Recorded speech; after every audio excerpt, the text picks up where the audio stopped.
Hi, I'm the Reverend Frank Allen, Rector of St. David's Church, and we want to extend a special invitation to you for Holy Week.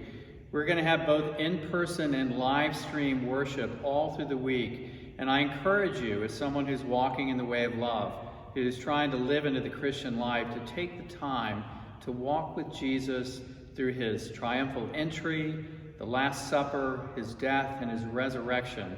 For they are at the very core of the gospel, the good news, and the Christian life. So this Sunday is Palm Sunday, or Passion Sunday. There's a parade with palms, and we'll have palms, but there's also a long gospel reading about Jesus' betrayal and death.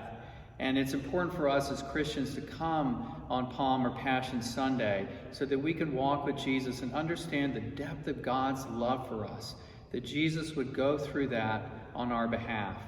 And then on Thursday evening at 7 o'clock is the Maundy Thursday service. Maundy comes from an old word, mandatum, which means command, because at the Last Supper, which is what Maundy Thursday is about, Jesus gave two commandments. He said to love one another as I have loved you, and he said to take the bread and the wine and to share it, and do this in remembrance of me. And so we gathered together at 7 o'clock, either in person or on the live stream, to live into the Last Supper, to share in the communion with Christ.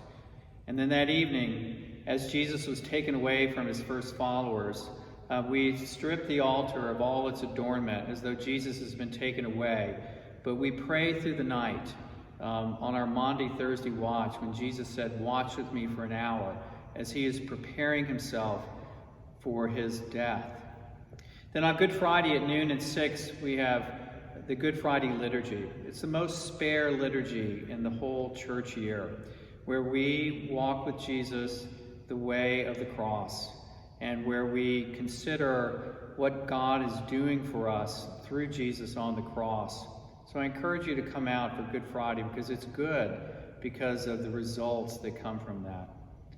And we see the results at the Easter Vigil on Saturday night at 7 and on Easter Day. The great Vigil of Easter is the oldest liturgy we know, and it begins with a new fire, as though the light of the world has come back into the world with Jesus' resurrection. And so we will start a fire outside safely, and we will light candles and process into the chapel, and then listen to the stories of God's saving grace and saving hand in the history through the Hebrew Scriptures and up to Jesus' resurrection. So I encourage you to join in on the Easter Vigil at 7. And then on Easter Day, we'll have 4 services of worship at 8 a.m., 9:15, 11:30, and 5. And we will have magnificent music. We'll have magnificent flowers, because as we do every Sunday, we will be celebrating Jesus' resurrection and the promise of life that means for you and me today and for all time. So I encourage you to walk with Jesus and walk with St. David's this Holy Week, beginning on Palm Sunday this Sunday and extending through Maundy Thursday, Good Friday, and the celebration of Easter. It's a very special time, and I know that you will grow in your faith and your spirit. Thank you, and God bless.